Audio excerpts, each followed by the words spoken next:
Great. Hello and welcome, everyone. Thank you so much for being here today. My name is Jen Walker-Wall. I'm the founder of Work Wonders Careers. And whether you're watching one of our videos and lives because you're a repeat viewer, or if you're new here, I just want to say thanks for being here and making time in your day. And if you're new, and a special welcome to you. You're going to get to see several really great dynamic professionals. We're just going to wait a moment or two for people to join us live. If you are watching the replay, feel free to skip ahead a few moments and get right to the good stuff. But this just takes a moment or two to kind of get us all on the same page here. So I will introduce our guests in just a moment, but I want to say a big thank you to all of them for being here. So thank you for making time.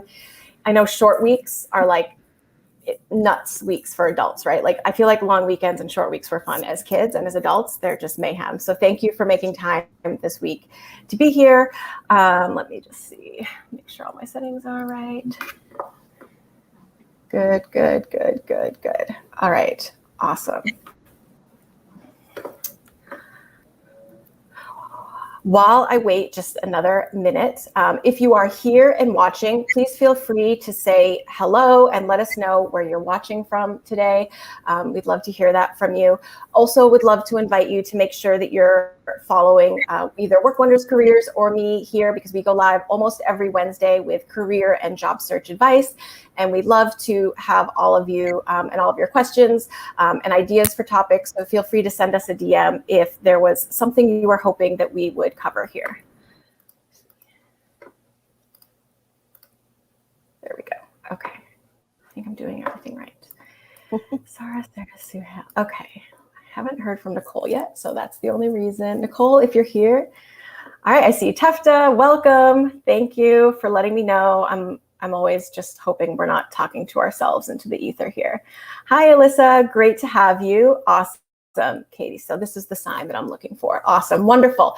And there's just a little bit of a delay. So if you have questions and you don't see us get to them right away, just know we are watching the chat. Thank you to Nicole for being here and helping us out in the chat today. Oh, look, we have one lovely people here. Hello to new folks and returning folks. It's great to see you. Happy Wednesday. So this is Managing Your Mission-Driven Career, and we are hosting this with our friends over at Just Us Gals. If you are not familiar with Just Us Gals, they are a lifestyle blog with tons of career content for entrepreneurial types, and they have been such a fantastic partner for us in the last year and a half, actually for many years at this point. And we just love working with them. So please check them out, justusgalsbos.com. We'll be hosting more panels with them in the future, so stay tuned for that as well. And we have a great folks. Thanks, Nicole, for sharing that link. And hello, everyone. All right, I know it's a little distracting. I feel like we could stay in the chat all day long, but I don't want to do that because I want to make sure that we get a chance to hear from these super fabulous people. I have been doing LinkedIn Lives for like 6 months, and personally a little tired of hearing my own voice, and really wanted to hear from other people who have been through this process, who have insights to share, and who I know have really fantastic, entertaining stories. So for everyone who has been thinking about moving their career further in the direction of their values, or thinking about what their employer may or may not have done for them and their community in the last year and a half, and are paying attention to things like the Great Resignation, we want to have a conversation about what it means to have a career that is in alignment with your values, especially during a particularly turbulent time. And these four, there's no one else really, I would want to hear from. So I'm really excited. I'm going to do just a brief introduction on each of these folks. So Julie, maybe you can each wave. I know your names are up there, which is great. But Julie is notably a former neighbor, but now a Canadian, and she's a social worker with a background in nonprofits, community organizing, and teaching, and she's currently a policy analyst at the Canadian Credit Union Association. So thank you, Julie, for being here. Miss that we can't, have our breakfast, but glad that you're here to share your experience today. And then we have Sara. So welcome, Sara. So glad that you're here. Sara is a people-centered leader with 12 years of experience in the private, government, and nonprofit sectors, and she specializes in bridging strategy with operations and building inclusive, high-performing team cultures. Most recently served general manager and director of operations for startup, and previously worked at a Fortune 10 company bringing emerging internet and technology to city government. Outside of her professional pursuits, she loves spending time with her silly 5-year-old and writing sketch comedies. She was also one of the founding committee members for the Muslim Alliance for Sexual and Gender Diversity, and previously served on the board for Muslims.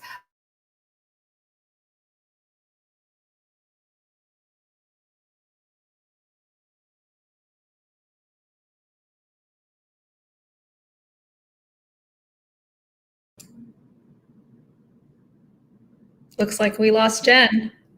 I thought it was me. I thought it was my internet. But then when she disappeared, I was like, it's not me, it's her.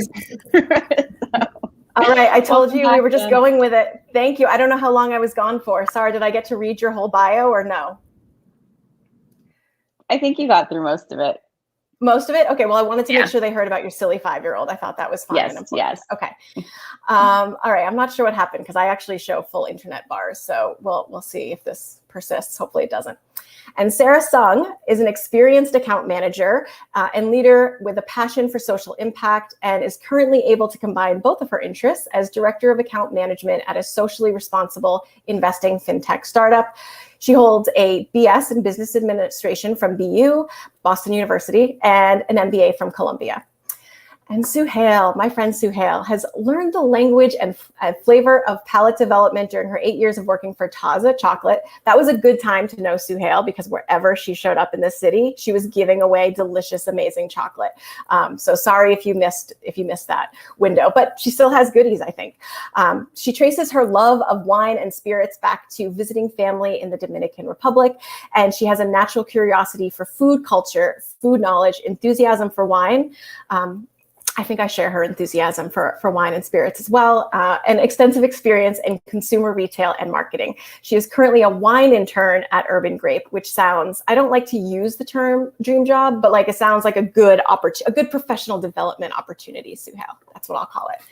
All right, awesome. So thank you all for bearing with me through the internet issues. Let's kick off our first question here.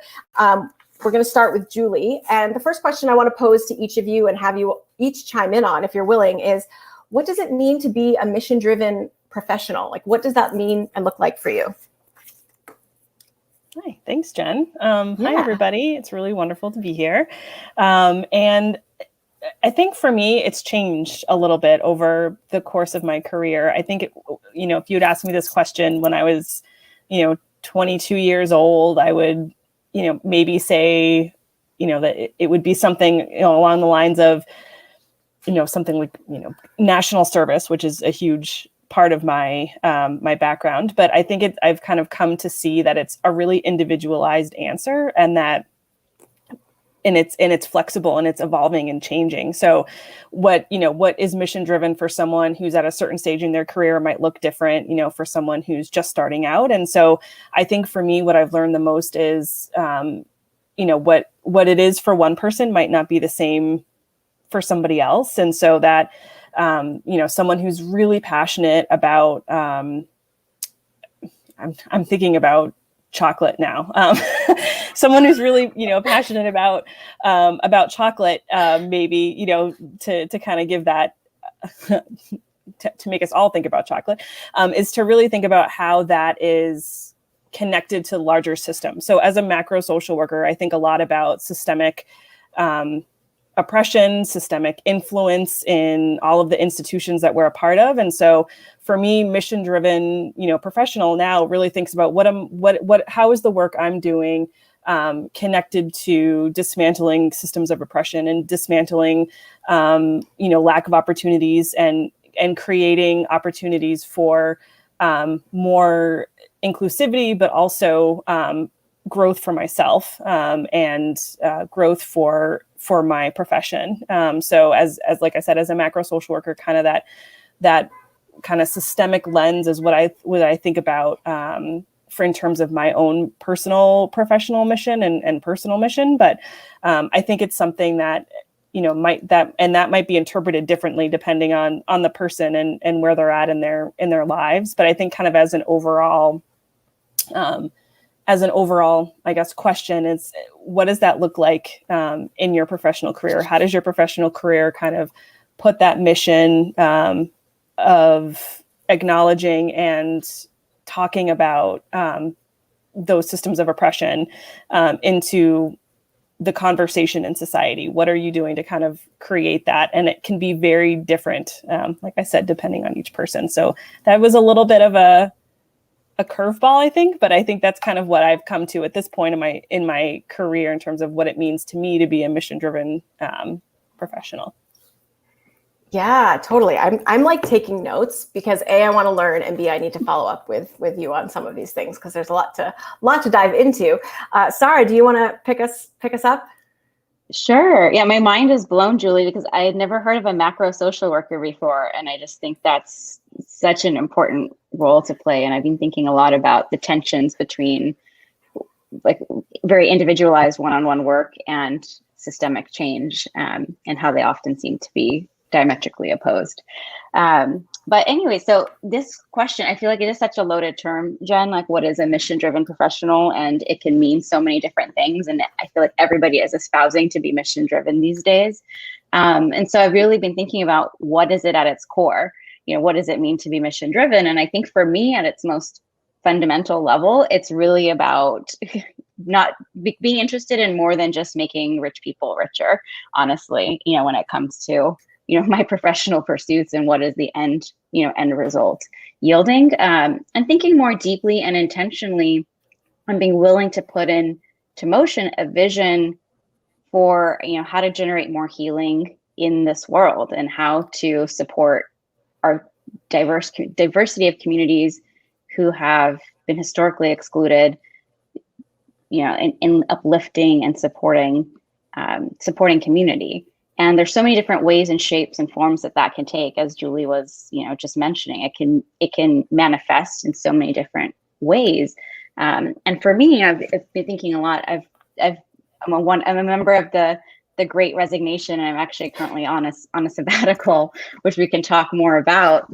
But I've been thinking a lot about, what do I feel personally called to? And it's really about creating communities of impact and joy that uplift a spirit of interdependence, because in this last year coming through the pandemic and so many different social issues that have become magnified through the lens of the pandemic, I just really feel like I need to be a part of a movement to resist the pull of hyper individualism, because I think that is just at the crux of so many issues and is so pervasive. And so for me personally, like that in and of itself is a very broad mission, and it can, be moved forward in a variety of different ways. But I feel a strong sense of clarity around wanting to use my voice in that particular manner. Yeah. Resisting hyper individualization. Yes, I wrote that down. I'll have to talk more about that later for sure. Suhayl, do you want to share? Yes, thank you. Thank you, everyone, for joining us this afternoon. Sara, what resonated the most was this idea around the personal and the professional being the same. That's what I took away from your definition of mission-driven. And I have to say, I agree. For myself, thinking about a personal mission, I always, I think it gets tagged on me, and Jen, you can probably speak to this too. I like people to feel good. I love having a good time. And sometimes that will take shape in wine. Sometimes that will take shape in chocolate. Other times it will take shape in other industries. So the through line for me being mission driven is always finding a way, no matter what industry I'm working in, to infuse that idea of feeling good, and that can be, as simple as a piece of chocolate, and it can be as complex as looking at the wine industry on a macro level and saying, there aren't a whole lot of people that look like me in this industry, and I would like to be one of the people that changes that, which is where I am now. So that is my current mission. and I've chosen to accept it. I mean, listen, last night, so I follow you on Twitter, obviously we're Twitter friends. And like when I saw you post your full, like your charts, and I saw the Sagittarius moon, I was like, gosh, everything just makes sense. Like, it's not like I use horoscopes to help people with their careers, but man, when it lines up really good. I think that's a niche, perfect. Jen. I think you should use horoscopes to help people with their careers. Yeah, my chart matches my Myers-Briggs almost exactly. That's amazing. I'm sensing like a follow-up conversation, a follow-up panel here. We can dive a little deeper. Awesome. Sara, let's hear from you. I watched you make a transition during all of this, so I'm excited to hear you think about this question. Yeah, so hi everyone. Glad to be joining you guys today. I loved everyone's answers so far from the panel, and I think I took a much more like functional answer in terms of responding to this. But essentially, I think what mission-driven means to me is that you're working for an organization that has a mission aligned with your personal values. And that doesn't mean you have to work for another organization. You can obviously be self-employed, whatever, but you're doing something that's aligned with your personal values. And what that can mean is it can come in multiple forms. It can be at a nonprofit or a government organization. It could be at a for-profit. And that's ultimately the route that I chose. And that may not make the most inherent sense for a lot of people, but it was a startup, a for-profit startup with a mission. And it has the unique designation of being a public benefit corporation. So it legally has this designation in its charter saying that it has to serve a public benefit. So I kind of had that extra bonus having that designation. And some people on the panel or in the audience may have also heard of B Corps, and that is like a similar designation, but that's also for-profit organizations. So my answer is a little bit more practical, just in terms of like looking for what mission-driven means from an organizational or corporate sense, and it can kind of come in many different forms. And I actually recently went through another transition, like just in the last week, where my startup was acquired by a much bigger company. And so there is kind of a different mission now of integrating the original company's mission into this bigger company in order to gain much more impact at scale.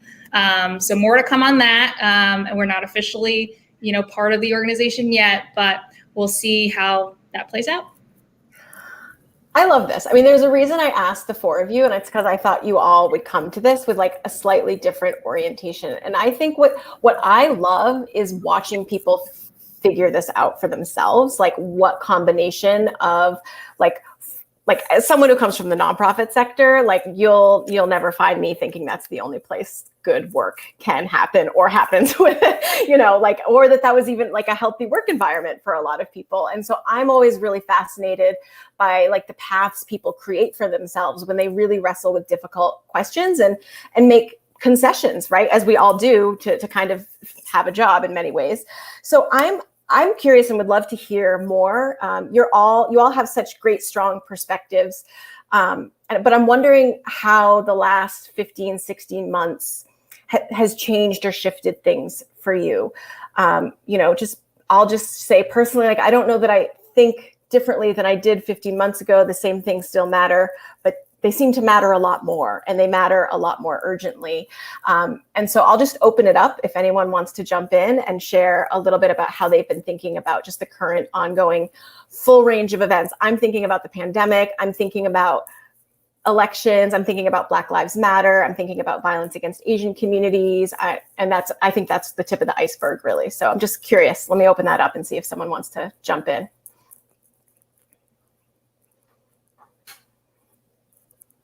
I'm happy to kick this off. I think, so as I had mentioned, I'm on a sabbatical right now, which is really a fancy way of saying, I'm unemployed, but intentionally unemployed. And it's interesting because I made that decision to leave my job without having the next thing lined up. It felt very scary. coming from an immigrant family, coming from, low income community where it didn't always have a lot of financial stability.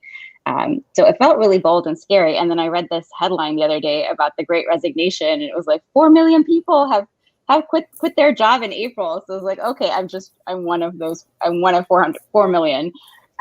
But really, it was kind of the culmination of the stress of this last year. And, honestly, like parenting through the pandemic, having my son at home, and just the swirl of all of that and the exhaustion that came with that.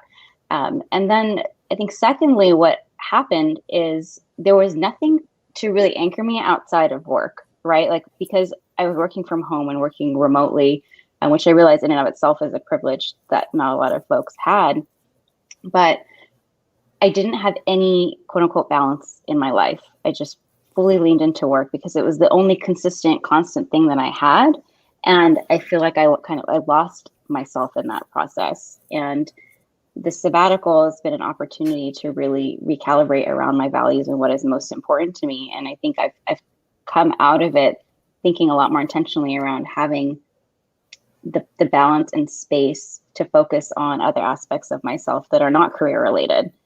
So for me right now, having a mission-driven career is really like the anchor for that is balance. And I'm not talking, but for a while, people were talking about work-life integration and work-life harmony. And I'm like, no, I literally want balance. I'm like, I want work to be in a box and I want the rest of my life to be in a box, and I want there to be clear delineations between them.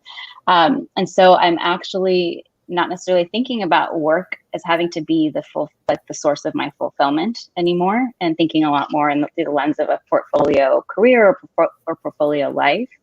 And I think, there's a lot more that I could say on this topic, but I'll pause there, and I want to hear what my co-panelists have to say. But I'm happy to revisit this, and if folks have particular questions on this or are going through a similar, moment in your life, it's being on a sabbatical is a really weird place to be. There's not a lot of frameworks around how you do it right. So I'm more than happy to be a resource for folks who might be in a similar place. That's awesome, Sara. Thank you for sharing that. I that resonates so deeply with me. Like, work is literally the only thing I was doing for the most part. And also just thinking like how many times, and the folks here who are currently working with me will know this, like we have talked so much about budgeting and budgeting software in the last few months, specifically because like people are really thinking like, do I want to keep doing this? Like, do I want my whole life to be about this job that's no longer aligning? And what would it take to not do it for a period of time? So thanks for that. I think it's good to remind people that's an option.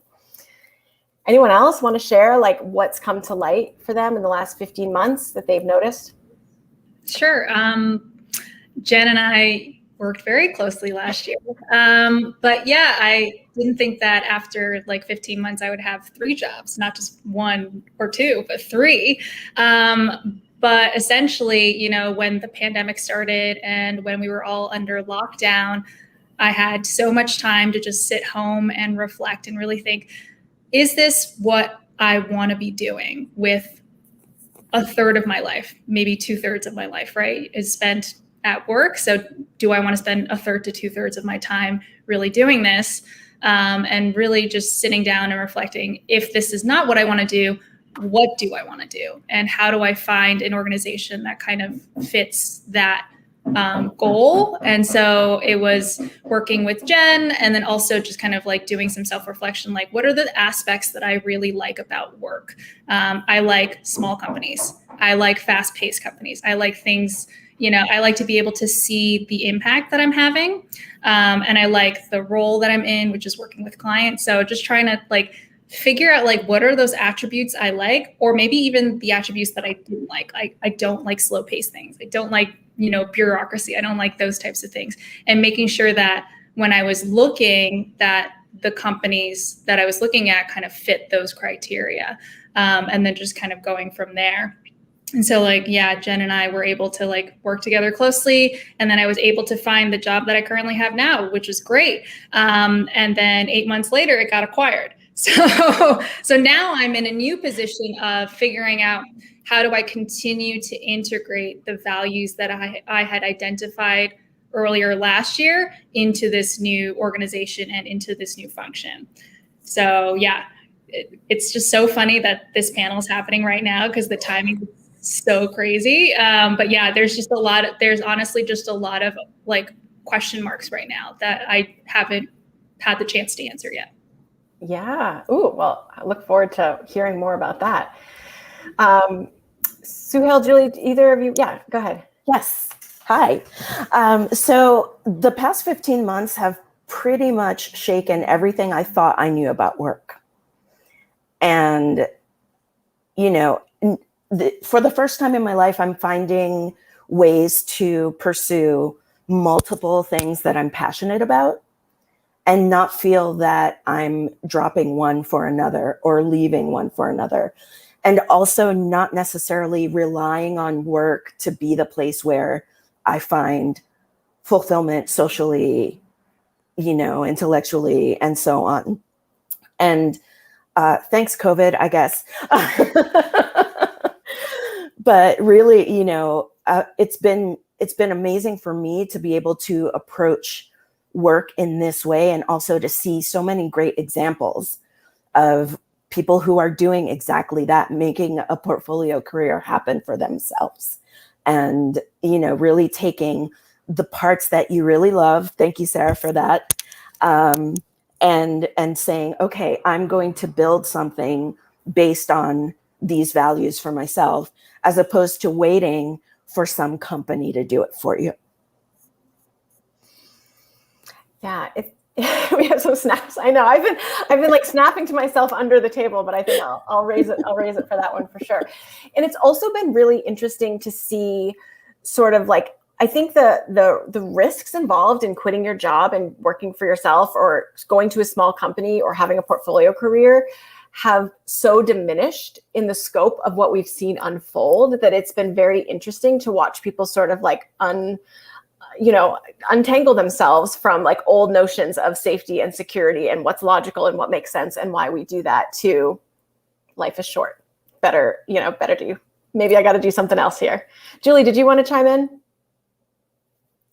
Yeah, the only thing I was going to say is, I mean, admits, like from a personal perspective, is I was like sort of unemployed for most of the past 15 months. I had some contract jobs and things like that. And one of my contract jobs was adjunct teaching, which I really love. And I support social work graduate students in that role. And a lot of kind of what shifted for me was learning from them about kind of all the events going on at once, and watching them talk about and think about their careers and what they wanted to go into, and how that has, you know, significantly changed from when I started teaching to now, and thinking about how kind of the national scope of everything that's happening, and how that's impacting people thinking about what they want to do, whether it's kind of in the same notion of like, you know, I want to, I can't stop thinking about chocolate. I want to, you know, create, you know, a chocolate company or something, or, you know, it's something like that, like kind of thinking about that in terms of following your, you know, kind of like that gut instinct inside you, but also, you know, watching people kind of say like these institutions that we have are, you know, significantly flawed, and, you know, what's the best way that I can use my my kind of, I don't want to say the word passion, but kind of how can I use me, you know, in the best way that I can to support addressing those.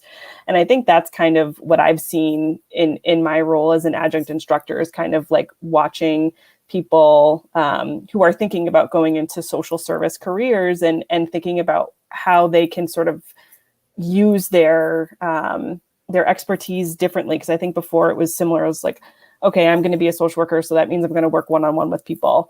And that's still, you know, definitely something that I think a lot of people are really interested in doing. But now it's kind of thinking about how can we take that to a larger scale and look at things from a different perspective? And I think that's something that I've kind of noticed as more of an awareness about that over the past 15 months, rather than, kind of just thinking about, I'm just going to do straight clinical work.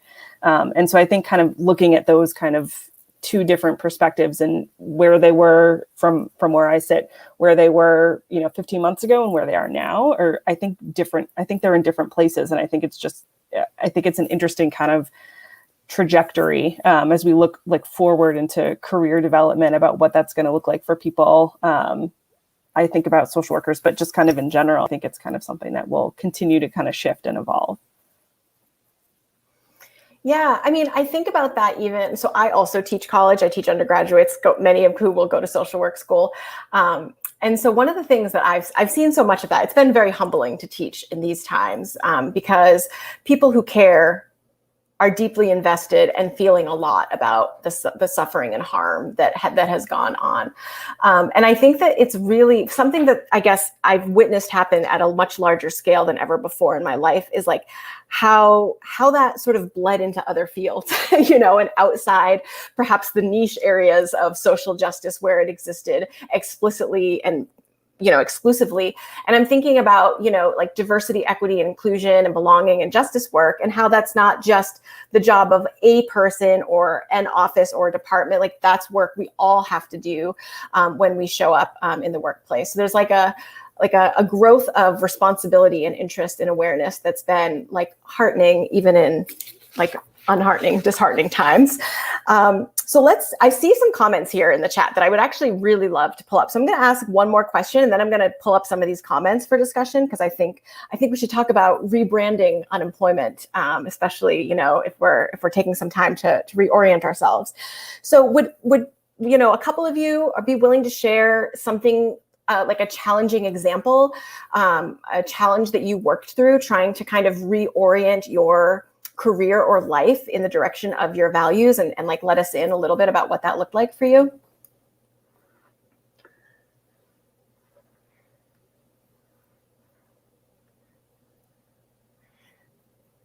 If the answer is no, that's fine. We can go right to no one wants to.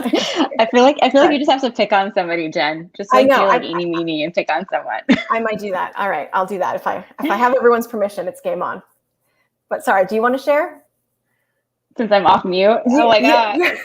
Yeah. So could you just read the question is just like the challenges? I was just curious if we could hear like a behind the scenes really of like how you worked your way through a challenge to align your work and life with your values. Yeah, I mean, I feel like I'm currently like stewing in that challenge right now. And I feel like, okay, like what do I prioritize? Do I prioritize the, financial stability aspect and go back to a more traditional job that's on payroll, or do I prioritize my desire for balance and harmony in other aspects of my life and pursue a freelance trajectory? That feels really scary to me because I haven't ever done that, and it feels like basically like I have to look for a job like every few months if I'm going to be a freelancer, which just is like extending the process of finding the next career path. So I'd say that's kind of just a snippet into what I'm contending with right now. But just looking back over the arc of my entire, career, there've been a few different like kind of flashpoints for me that come to mind. I mean, I think when I first made the pivot from working in higher education and nonprofit into the business sector, it was kind of like, how do I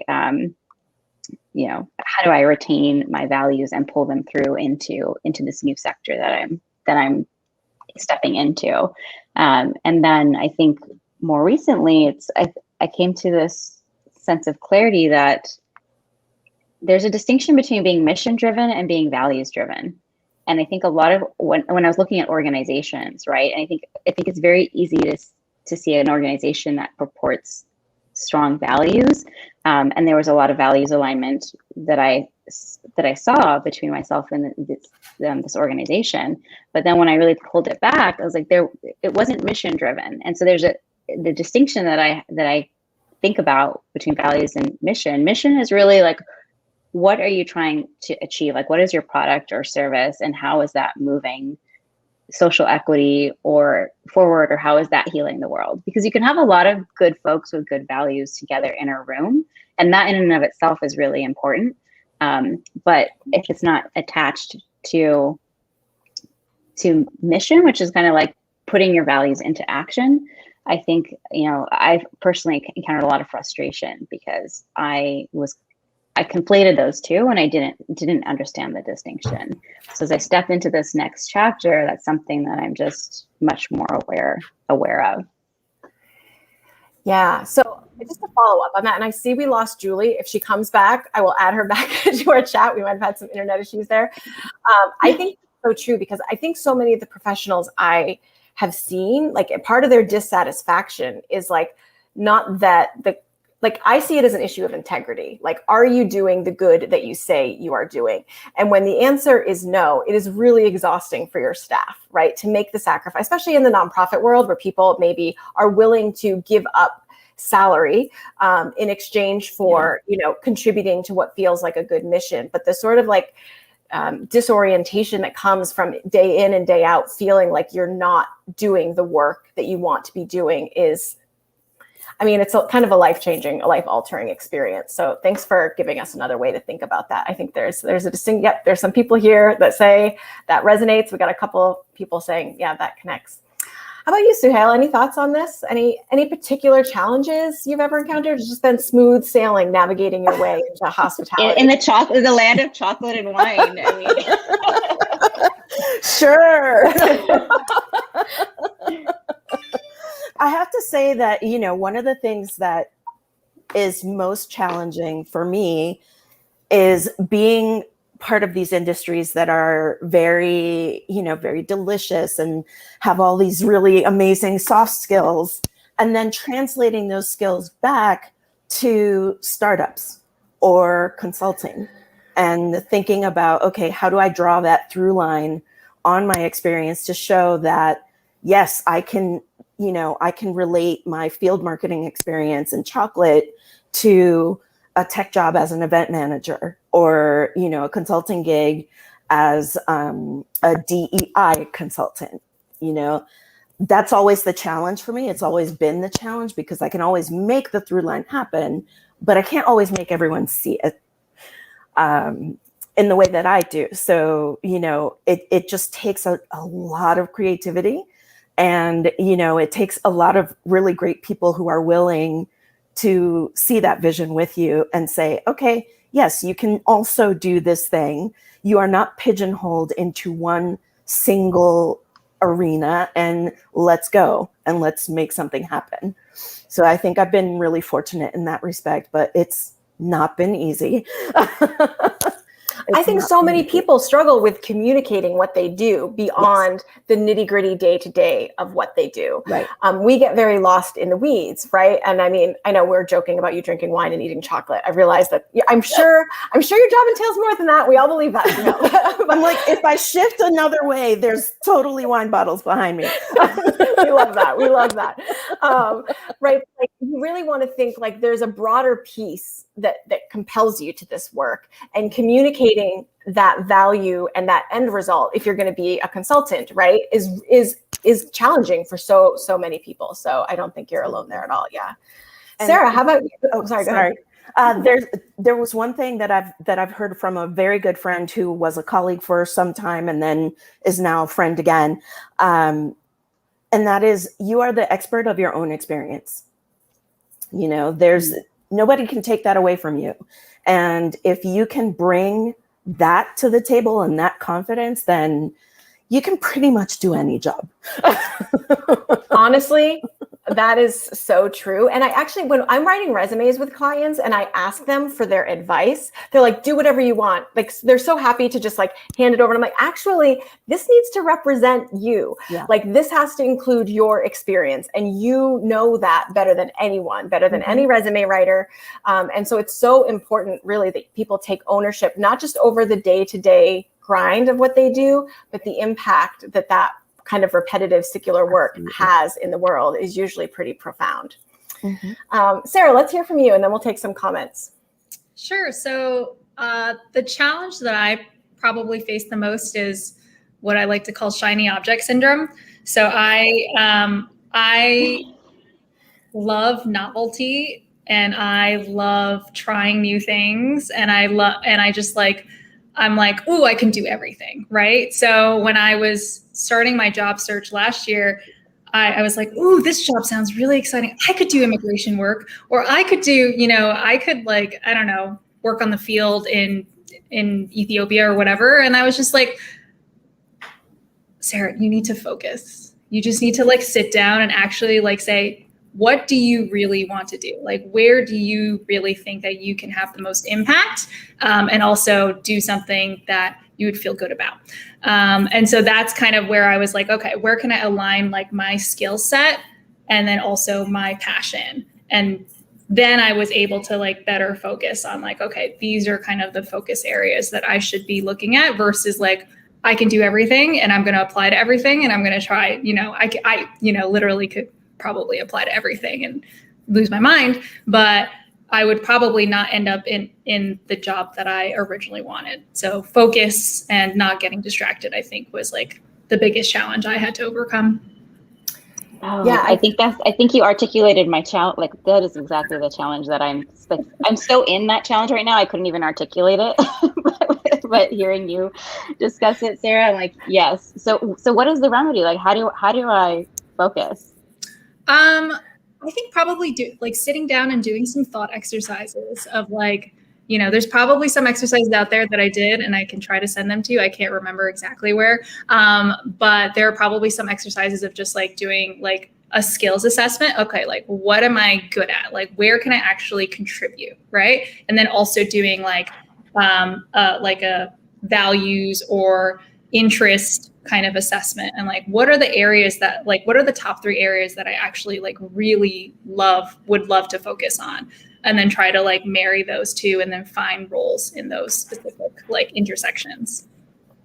Yeah, I think the tug of war is like, what people, when they're looking to hire somebody, they want to hire somebody who's done the thing before. And when you're at a career pivot or a career change, you have to be a lot more creative with your story, like what you were saying, Suhayl, of like pulling the needle through and showcasing how like working in wine translates to DEI. Like people don't necessarily make those inherent connections.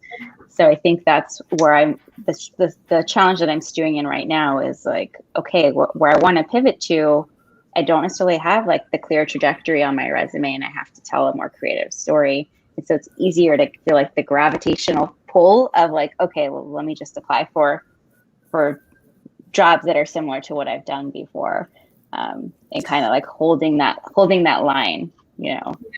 One of the other things that I've heard from other people is like trying micro experiments. So if you could, I don't know, even like because you're on a sabbatical, you could do an internship, or you could do a freelance or a consulting gig, or like something small and short in the area that you may be interested in and you don't necessarily have experience in.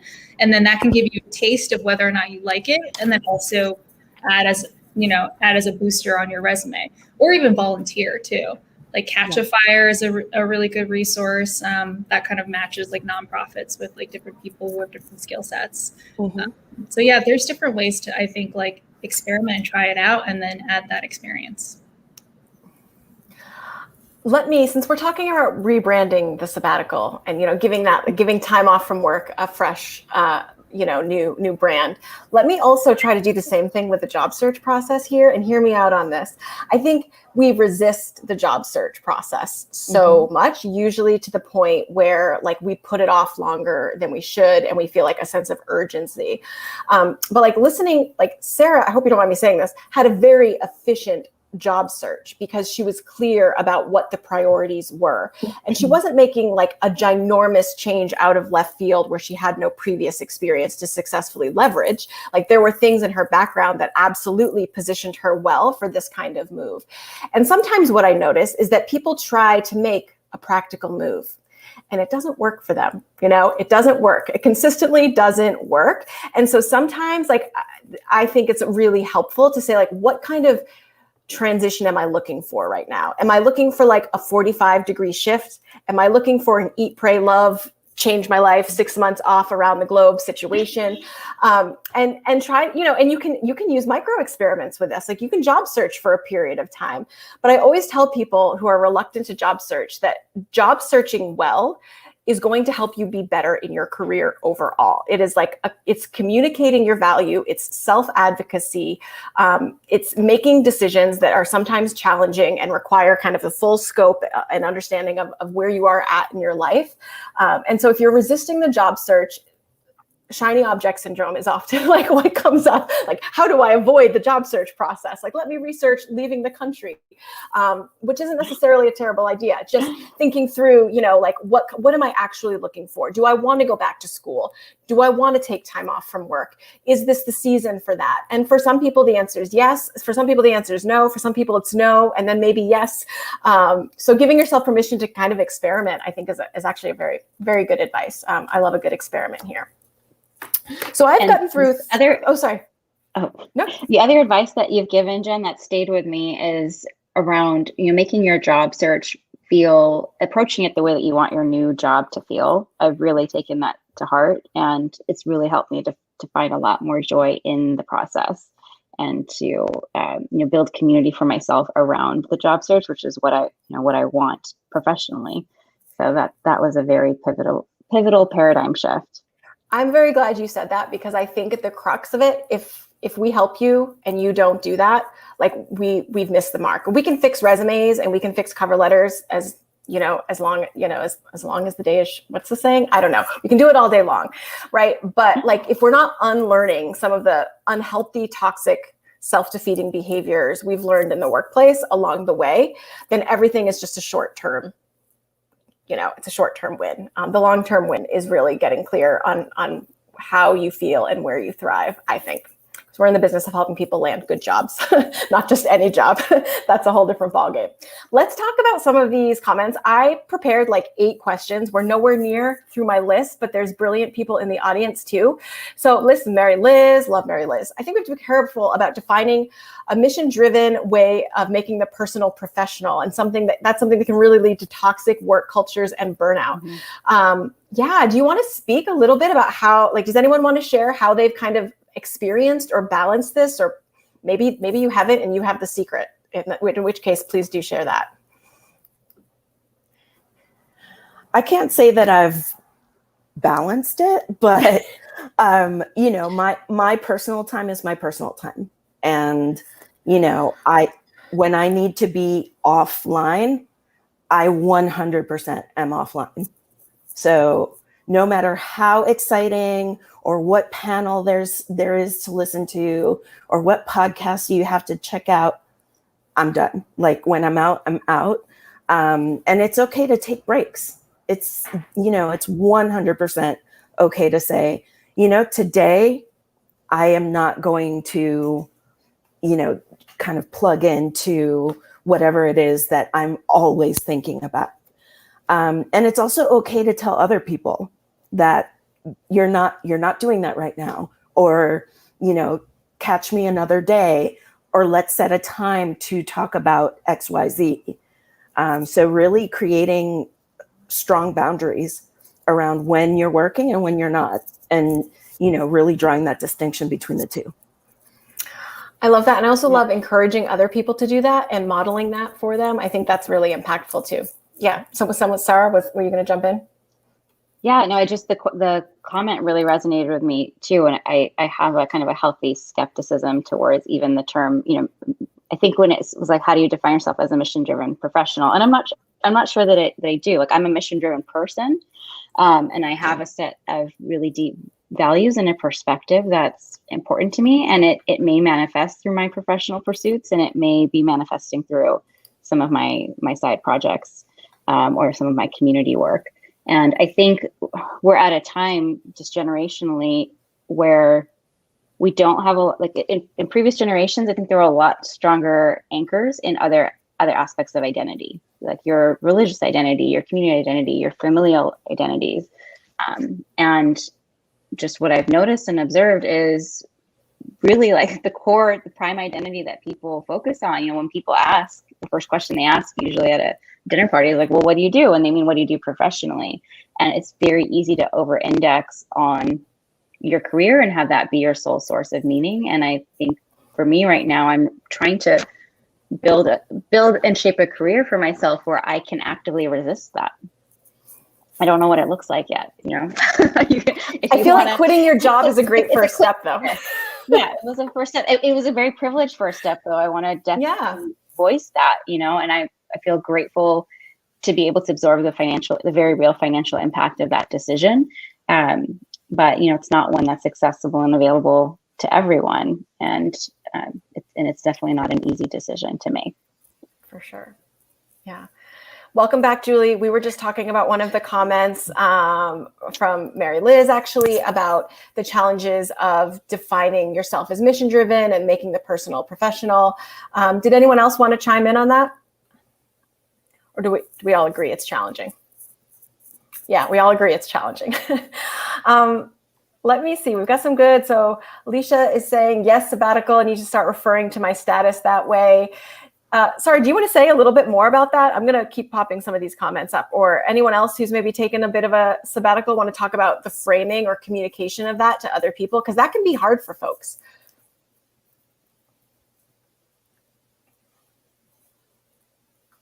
Yeah. So the question exactly was just... You want to talk a little bit about, call it a sabbatical. Yeah, I mean, honestly, I really am thinking of it that way. Like there's certain other priorities that I have personally that I've been focusing on.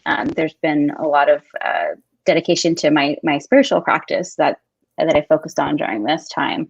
There's been, I've been cultivating 2 particular community-based projects. One is called The Conscious Collectivist, which is a workshop series that's all about redefining leadership. And helping to move away from what I see as hyper individualist model, even things that are like the imposter syndrome and believe in yourself and all of these things that are meant to be really empowering and supportive. I think there's a dark side to them that we're not fully exposing and thinking about. So I've been doing a lot of work around those projects as well, in addition to figuring out what the next career, you know, paid income generating opportunity is going to be. And I'm not dedicating 100% of my time solely to just finding a job. It's much deeper than that for me. So that's where, you know, using the term sabbatical really seemed to make the most sense to capture the essence of what this period is. And I think, you know, at least before this past year and a half or so, it might have felt really hard to kind of explain or imagine explaining taking a break from work. I feel like the need to make that explanation has like diminished over the last year and a half. Like a lot of people always worry, like, how do I explain a gap? How do I shouldn't quit because then I'll have a gap. And I always say, like, we have to take ownership over our lives, like, and we have to do what our life requires. And if you live long enough, you're probably going to have to take a break from work at some point. It won't be like gap free the whole time. And I've had like more and more people having these conversations because they've been parents who left the workforce or just straight up quit, you know, for a variety of reasons. And I think the idea that this is an impossible story to convey or something that will hold you back is something that's diminishing. And I'm grateful for that because I've always kind of felt this way. But the context of the last year and a half, I feel like has made that a little bit more digestible for people, especially for folks like hiring stakeholders. So we have a question from Tara here. Tips for how to build this kind of portfolio career while still working full time if you don't have the resources yet to support yourself without a steady income. So let me put, I'll love to hear from folks here because I feel like several of you have probably had some iteration of a portfolio career. So instead of a standard like 9 to 5 type role, you have a couple of different, you know, gigs, whether it's like adjunct teaching, which is, you know, has been part of my portfolio as well. I actually started teaching full-time when I was working full-time. So that was really helpful. I love YNAB. That's what I want to put in. You Need a Budget, which is a great budgeting software, which was super helpful for me leaving a full-time job. Anyone else want to share some tips here as they're navigating in and out of portfolio style careers? I would say, you know, it's really important to be realistic about how much time you can dedicate to your other career. You know, it's great to have a part-time job. It's great to volunteer. You know, it's great to find ways to really get into a different niche, but also be realistic that you're going to be making trade-offs in terms of how you're spending your time when you're not at your full-time job. The nice thing is that, yes, there's usually a financial boost that happens along with that, with working extra, but, you know, then you want to really build in other ways to make sure that you get rest and you get your self-care in. Yes, wise words from our resident Taurus panelists. Yes, gotta get that in. So let me just go through. So I want to wrap up the panel. I want a couple of ways. So I want to ask each of you to offer. One of the questions here was like, what advice would you give a younger version of yourself? So I want to do that, a round of that here. I just want to say pull up a couple of these just to acknowledge them. Susan, in the nonprofit world, using mission driven can sometimes be a proxy for looking for staff to work incredibly long hours for non-competitive pay. 100%. I wanted to pull this up and say, we see you, Susan. I think some of us have been there. And so part of this for me is like kind of like reclaiming that language a little bit from businesses that use it to exploit and giving it back to, I don't even like people calling people professional. So I love Sara's, like, I'm a mission-driven person. I carry this into my work because that's who I am. It manifests that way. So I completely see this. I think a lot of people here recognize this. Let's see what else. We have a comment here. I've adopted hard stop when it comes to meetings. We love a good boundary. Opportune time where sabbatical is more understood. Yes, yes, yes. Great comment. It's only because COVID was a shared experience that the idea of a gap, that's so true. Yes. 100%. This was a widely shared experience. Time is needed to heal. Yes, I feel that, Tracy. So let's hear from our panelists. I think I'll go in alphabetical order again. Julie, thank you for joining us, coming back. We'll do Julie, Sara, Suhayl, and Sara. What advice would you give your younger self? Thanks, Jen. Sorry, everyone. I am, in terms of like the COVID shared experience, I am in a different country than my family, and my parents both have health issues. And so when their doctor calls, you have to take it. And to sort of align that, again, sort of with the conversation about what sabbatical means, is I had to take a lot of time off from job searching to care for my parents. And that experience, is I think really universal in a lot of ways. Now, I think to Tracy's point, that's even become more of like a shared, I think it's something, not even shared experience, but something that you can talk about more in professional settings and have it be more normalized rather than sort of something that you just try and like figure out on your own. And one thing that I would tell my younger self is to be really aware of that you don't have to be like everyone else in the sense of, you have to hustle and you have to have a certain kind of personality and you have to be on all the time. That might not work for you, and that's okay. And there are other ways that you can, kind of have a values-driven career, and it's not something that has to be, like a big and splashy thing. It can be something that's really simple, if that's what works for you. And I think that I spent a lot of time trying to fit into kind of like a mold of what I felt like I should have been like. And that just wasn't, I think that I learned a lot trying to do that, but, and that's, I feel like it's sort of a moot point to say it to your younger self, because I think you have to learn as you grow.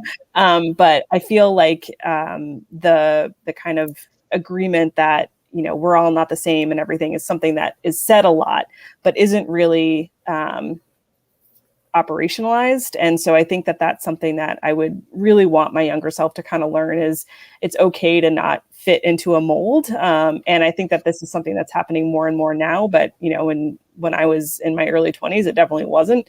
And so I think that's a huge part. And also, that the skills that you have don't have to be quantifiable in terms of, you produce X amount of reports or, things like that, that there are intangible skills that are also really important that are not something that we learn in traditional education structures. So I think that also takes time to learn about yourself too. So yeah, that's what I would tell younger Julie. Awesome. Thanks, Julie. Love that. Sara, how about you? Yeah, I mean, for me, I think it would just be what has come up in the conversation so far of like not over-indexing so much on professional identity and making space to hold the other aspects of yourself in your life intentionally making space for those. And I think there's like, when I was younger, there was these two polarities of you either have a job that's just a paycheck, which is kind of what I saw modeled in my family, immigrant family, a lot of hard work, focusing on like, let's provide. So I had that example. And then the other was like, oh, like life has to be my purpose and my calling. And I have to feel so energized and happy and, with my career path. And I feel like right now I'm kind of like playing in that gray space between those two polarities. And I think, the advice I would give my younger self is like, play in that gray, like think about being in between those two, not necessarily that you have to have one or the other. Yes, love that. That hits me right in the feels. I feel that. Suhayl, how about you? Similar to Sara, to my younger self, I would say, not only is it okay to like more than one thing and be interested in more than one thing, it's okay to change your mind. Yep. And I'm going to leave it at that. Excellent. Love that. Sara, how about you? 100% agree. Okay to change your mind. I think the advice I would have given my younger self was like, you don't need to follow what everyone tells you to do. Like, you don't need to follow the traditional linear career path. You can make it your own. You can pivot. You can change your mind. Jen, what you said earlier really resonated with me. This is your life. Take charge of it, right? Design it the way that you want it to. And ultimately, that'll just make you a happier person. Yeah. Awesome. It is 2:02. Thank you. We didn't get like even close to halfway through the questions, but it was every bit the rich discussion. I would love to have y'all back. I don't know if you're open to coming back for like a round 2 or doing some deeper dives on some of this, because I feel like there's so much to unpack. So I want to thank all of you for your time and sharing your experience. I feel like people don't get to hear sort of the behind the scenes. We all see the LinkedIn updates, right? We all know when someone has a new job, but we have no idea like what it looks like for people to go from role to role. So thank you for being willing to share today and share your time. Really appreciate it. I want to thank everyone who joined us and listened and watched and shared comments and feedback. For our panelists, if you're willing to connect with folks here on LinkedIn, you can add your LinkedIn profile link to the chat over on LinkedIn. So if you want to connect with these folks, you can certainly search for them, but they're welcome to add their link if they're willing and able to connect. And if you are looking for more LinkedIn Lives, we have another chat. And actually, I have a guest next week. Dr. Jen O'Neill is going to be here. We're going to talk about planning and accountability in your job search. So if you've got a little bit of shiny ball syndrome and you want to work through that with us, we'd be happy to chat with you about that. And as always, you can check out my profile for previous LinkedIn Lives if you are looking for a resume, cover letter, and job search tips, or head over to workwonderscareers.com if you want to learn more. So thank you, everyone, for being here today, whether you watched, whether you're one of our fabulous panelists. This was a lot of fun, and I hope you all have a really great rest of your week, and we'll talk soon. Take care. Thank you. Thank you. Yeah.